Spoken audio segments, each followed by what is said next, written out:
This is not the city by the bay, it's San Francisquito. A rifle that seemed more like a relic of the past than a weapon or a mockery of the time of its invention, yet fear paralyzed him as the owner loaded the cartridge and asked, "What are you looking for?" "Nothing. What do you want?" "I want to go to Sonora. I was heading to the city by the bay, but they told me it's still very radioactive. Welcome, this is the bay." He laughs.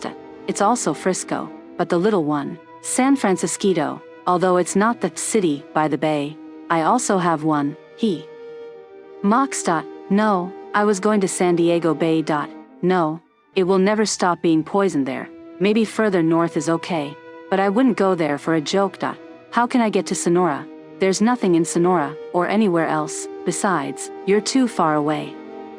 If you swim, the sharks will eat you if you can handle a couple of miles in the water. Lift and help me harvest today's crop." He unloads the chamber and slings the rifle over his back, covering a .45 caliber with a side bag. With an ingenious path of wooden rollers, he takes out a rowboat from among the bushes, enters the water, and they set out to feed the fish on the farm and catch a few. The night began with a fire for fishing taken from the bay, and that's how the rest of the month passed until the paths of the peninsula called him to explore them. The hawks in the distance indicated the hunting territory. The short and grave howling of coyotes served as a target for the constant struggle between life and death inland. Occasionally, in the distance, pronghorns scattered, and once, even a wild one sought its way back upon seeing the salty water of the Gulf of California the following month. With the idea that the world only reached as far as the gunman's rowboat, he tried to convince his host that it was better to avoid hurricanes and spend more time inland to the north. However, the host insisted that this place was the only safe one, that further north was radioactive, and that further south, the storms were even more relentless. Instead, he should help strengthen the barrier in the bay to protect the farm. Otherwise, the farm would have no more capacity to provide food for both of them. With no other sources to judge that truth, he was at the mercy of the gunman's plans. The summer heat made the water more vaporous to the south, and the incredible energy accumulated in the Pacific turned the weather occasionally stormy. Sometimes the agitated sea of hurricanes brought plastics or some garbage into the bay, stirring the adventurer's curiosity about why there were still containers or garbage as there were when he was a child. By the end of a stormy day, taking advantage of the shelter of the gunman in his cabin, he adjusted the bearings of the rowboat and tried to take it to the water. Although the sea was rough, the gunman, surprised that he wasn't asking for shelter in his cabin in that storm, looked out to see if the adventurer's tent was still standing. However, he saw nothing, absolutely nothing, neither his boat nor the camp.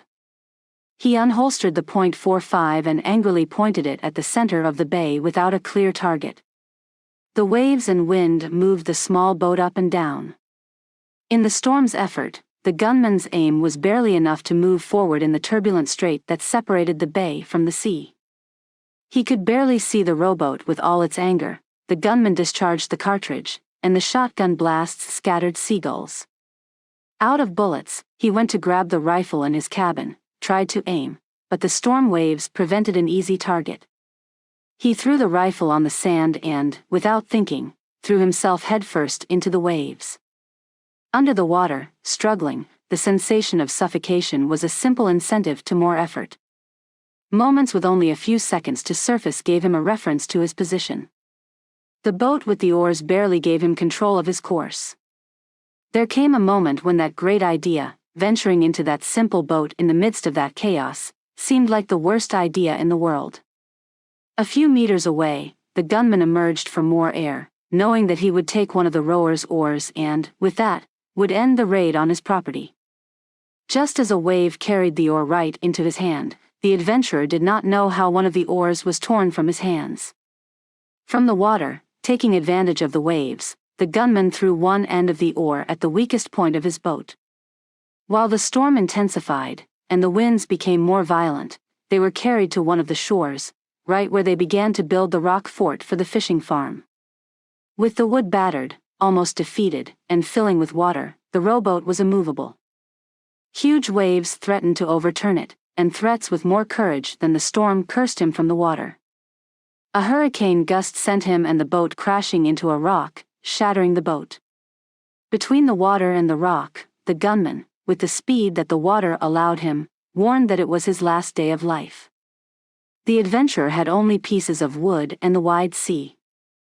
He grabbed one of the planks from the remains of the rowboat and ventured out of the bay. In the deep sea, it would be unlikely that the gunman could catch up with him. Over his chest, aboard and paddling with his hands, he went as far as his strength allowed. The thunderous candor of the thunder reaching the mountains indicated that the storm was reaching its climax. In the cabin, the furious gunman anticipated that the rifle's sight was aimed at his horizon. Only a wet bullet was heard. An insignificant bullet from 100 years ago meant nothing compared to the fear that the Sea of Cortez provoked before his eyes. The hurricane gusts overturned him, but he floated, rolling on the board.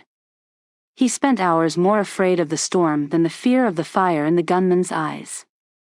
Slowly, the calm of the storm left him, while the clouds moved inland.